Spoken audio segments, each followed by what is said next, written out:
อะไรบอกพากันขึ้นมายังก่อนเลยหน่อยมีสายรายงานแล้วเว้ยมีใช้รายงานว่าเยี่ยวหมูถึงแหวมูถึงเหี่ยวโอ้ยจาม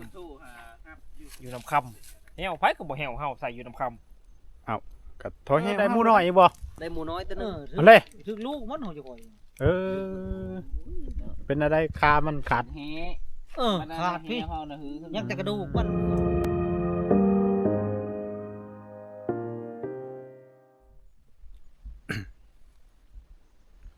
สบายดีทุกคนตอนนี้เฮาก็เดินทางเข้าป่านะวันนี้เข้าป่ามาคนเดียวทุกคนวันนี้เฮาว่าสิมาเห็นทางอยู่เทิงทุกคนมื้อนี้มาค่ำเลยทุกคนนะตะเว้นกำลังสิตกดิน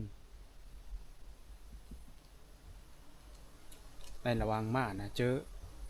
ไก่ครัวเขาป้าถูกไก่ครัวเขาไล่โตเลยทุกคนเกิดมาเฮาเห็ดหางอยู่เทิงนะเพิกยิ่งอยู่ลุมในสบายเลยมักให้นี่อยากมืดเลยอยู่เทิงนะแต่ก็ยังพอมีอยู่นะปุ๊มันเข่าทรงในนะมันมาทางนั้นเดี๋ยวเฮามาฮาวาจีไปคัดหางไว้อยู่เทิงเดี๋ยวเลาะเบิ่งก่อนทุกคนเบิ่งนี่นะมักให้นี่มันก็หล่นแนวนี้ถ้าเกิดว่าไปผูกไปอยู่หันนะหรือว่าเห็นหางแต่ว่าเห็นหางนี้สิบ่ทันเลยเพราะว่ามันค่ำเลยตอนนี้ตะเวนกำลังสิตกดินทุกคน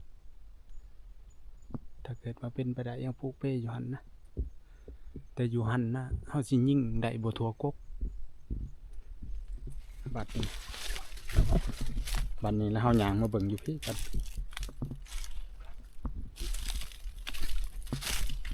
มาเบิ่งโซนนี่ถ้าเกิดว่าเฮาอยู่กกนะ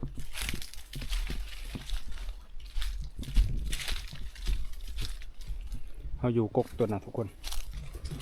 เฮาจะยิ่งได้ทั้งสองอย่างเลยบอกว่าสิเป็นไก่เขามาส่วนลุมเฮาก็สามารถยิ่งได้ถ้าอยู่กกนั้นนะอยู่ในบางงามนะแต่ว่าเฮาขึ้นแนวนี้เฮาสิขึ้นบ่ได้บ้านนี้เดี๋ยวต้องหาอันนะขึ้นไปผูกอยู่ทึ่งนะทุกคนผูกวางนะงาตัวนะมันจังสีบ่เห็นหรือว่ามันจังสูงเนี่ยจังน้อยแล้วสามารถยิ่งถั่วเลยกกอันนี้กบมังไห้เมื่อนี้เข้ามานะมันคำเลยเราต้องเตรียมการไว้มื้ออื่นเสาร์ทุกคนเมื่อนี้คือสิบ่ยังเลยเพราะว่าในระหว่างที่เฮายางเข้ามานะกะไก่ควานก็บินออกไปเลยแล้วก็พวกนกเป่านี้ส่วนลายสิเป็นตอนเสาร์หรือว่านกหน่อยนะเข้ามารอบนี้เข้ามาคนเดียวก้าวแล้วยิ่งอันนั้นเลยทุกคนเอานกหน่อยนกยังไปเลยนะหรือว่าสัตว์ป่ายังที่ว่าเขามาเขาทำมันเลยเดี๋ยวสิเขาขึ้นไปอยู่หัน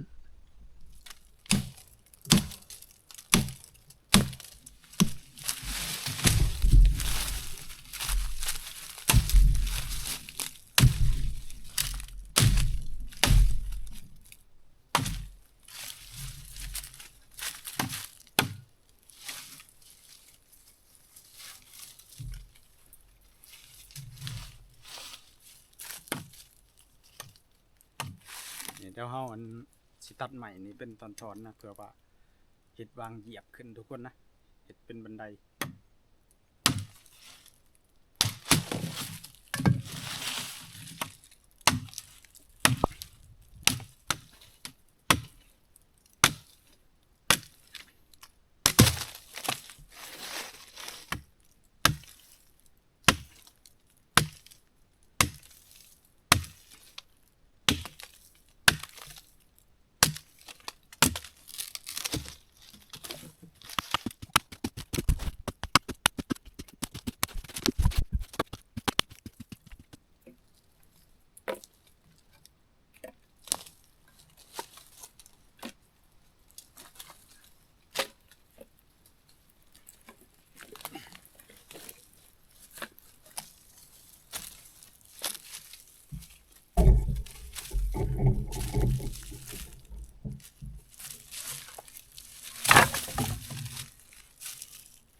เฮ็ดขึ้นกกนี้เลยทุกคน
เรียบร้อยทุกคนนะเอาตอกนี้เลยกันตอนนี้ตะเวนตกดินแหละตอนนี้ก็เฮาเห็นเรียบร้อยเลยทุกคนนะตอนนี้ก็ตะเวนตกดินเป็นตีเรียบร้อยแล้วก็เดี๋ยววันนี้เฮาสิกลับบ่อนเฮามื้ออื่นเสาร์เฮาเข้าแต่เสาร์เลยทุกคนเข้ามานี่นะ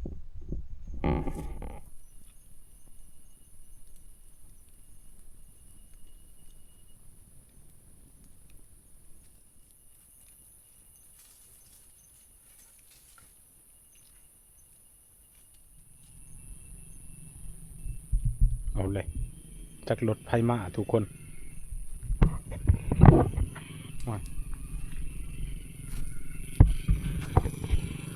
ได้ได้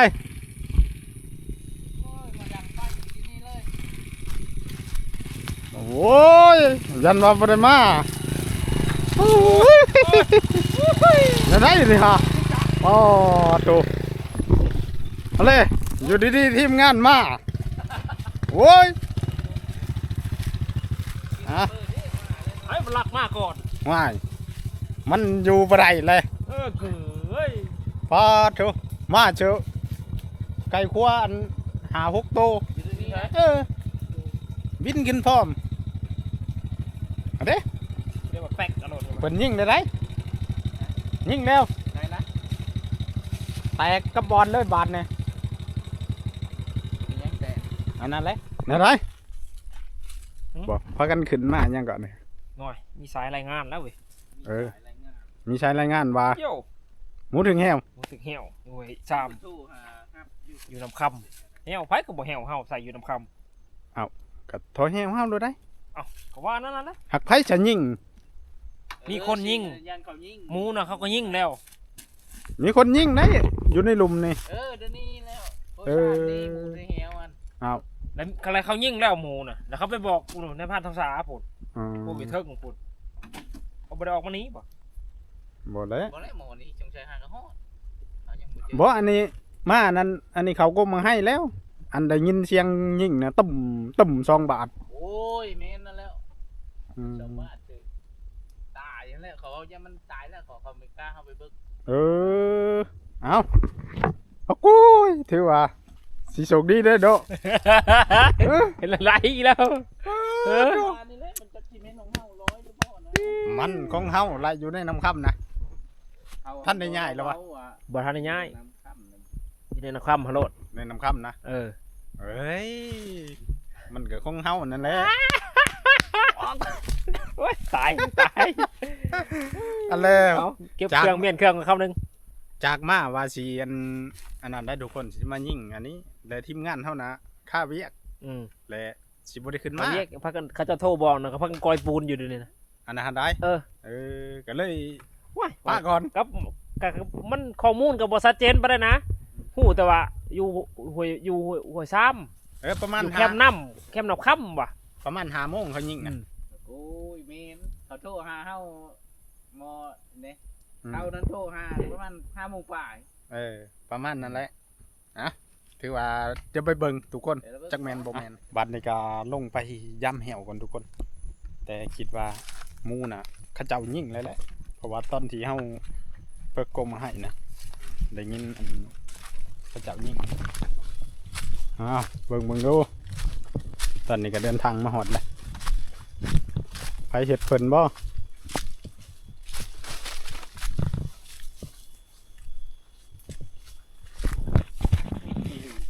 ว่าดอกงั้นบ่พูนตัวไหนพูนตัวนี้หายันบ่ถือฮะโอ้ยันตัวน่ะเอาแล้ว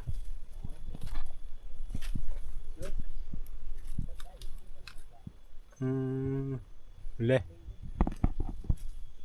เหี่ยวไปดิหนูชิบหายเลยเฮ้ยเอา เลิกสบังนี่มันกับเทวีแล้วละ ไม่เดี๋ยวได้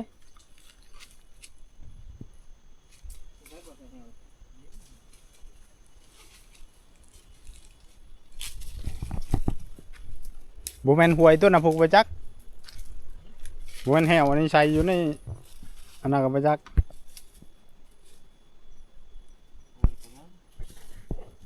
ไว้ใกล้วางเขาอยู่นั่นแหละ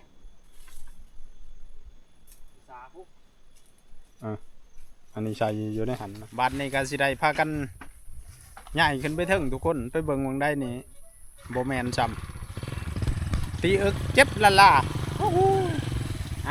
ตอนนี้ก็เดินทางไปก่อนทุกคนไปหาทีมงานเท่านะเพราะว่าทีมงานเท่าโทรบอกว่าหมูถึงแห้วแต่ว่าบ่ฮู้ว่ามันถึงอยู่จุดใดผู้โทรไปก็บอกว่าอยู่ห้วยซ้ำนะมันอยู่ในนี้แล้วเว้นนี่ได้ยินเสียงปืนก็อยู่ไกลๆนี่ทุกคนนะแต่ก็จังได้ก็เดี๋ยวขึ้นไปก่อนทุกคนตอนนี้ก็เดินทางมาฮอดเลย เอามาพี่มื้อละได้ ใส่อยู่ใช่ไหม จังได้ เขตนี้ล่ะ ไม่ใช่หมูนะ เราเหยียบกับ ห มื มู่ อ ก็อยู่หั่นละขังอยู่หั่น หมูเลย หมูถึงแห้วแล้ว หมูทุนน้อยนะ หมู เทวเลยหมูเท ห ว มูใหญ่เลย หมูใหญ่อย่าพูดเลยไอ้ช้ เอาแล้ว มันหลายหมูเนาะ อืม อย่าหนูหมูน้อยอยู่ในรถนี่แหละ ำโอ้ยไปไหม ได้หมูน้อยบ่ ได้หมูน้อยตัวนึง เอาเลย ถึงลูกมันเฮาจะก่อย เป็นอะไรคามันขาด แฮ ขาดพี่ เฮาน่ะหือ ยังแต่กระดูกมันบ่ขาด ลูกน้อย เบิ่งไปเบิ่งก่อนโอ้เพิ่นได้ลูกหมูทุกคนเอ้ยนี่มันจนหู้ได้ไก่ หึ มันจนหู้เขาต้มข้าวกินเขาจะต้องออกมาแต่แค่แยงนี่ อันนี้อะไร เขาจะจ้องเอามากินอยู่นอก โอ้เลี้ยงเสียคักได้นี่ เขาใช้เลี้ยงเท่าแต่มัน3 ขา3 ขาก็เลี้ยง เลี้ยงเนาะเลี้ยงเนาะเด้อ เขาเลี้ยงเขาหมอยเขากิน เดี๋ยวสูเอากินได้ โอ้ยเขา โอ้ยเสียดาย มันหู้เลยได้ช่ะ แม่นเลย เออ กันสิกินแล้วไว้ค่ายให้คอยรถ โอ้ยเขาแห้งพออันนั้นแหละเขาใช้เลี้ยงเขาเองเอามือมาตะบีทันขีดยาสอกแค่นอนอยู่ออกมา อืม นอนเจาะมันเลยได้ช่ะเจาะแข่งมัน บ่แล้วแหละยังตำลังคนเลยได้อนี่ ตัวแม่จบเจือเขา อันนี้ได้ เป็นตัวแม่ คักเลย ถ้าเบิ้งมันใหญ่สิชงฮูกให้ลุงวายชงให้เบิ้งเขาบ่ให้ค่า แม่นเลยเดี๋ยวสิไปขามัน อันนั้นไว้โลดเลี้ยงไว้ เลี้ยงไว้ มันฮู้ขยืนมาชองมือเจ้าเบิ่งทุกความฮู้อยากกินแล้วห้องเลย เออ มันฮู้ไว้อีดีเฮายังว่า โอ้เอากักเลยได้ตัวเดียวเนาะ เออ ได้หมูตัวหนึ่งทุกคนเอ้ย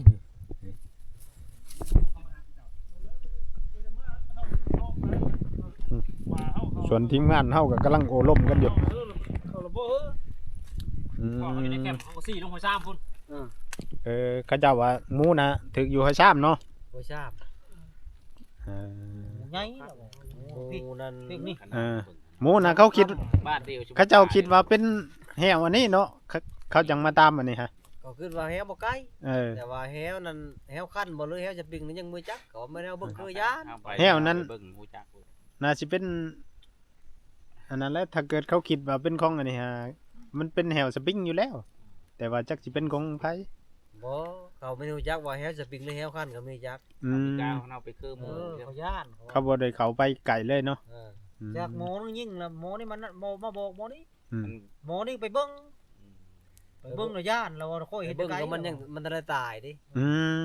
มันตา ยั ย งบ่ลงนะบาทเดียวเนี่ย เออ อ๋อมีถือเขา แต่ว่าเขายิงเลย ยิงแล้วบ่ถึกเนาะ อ๋อมีถือ อื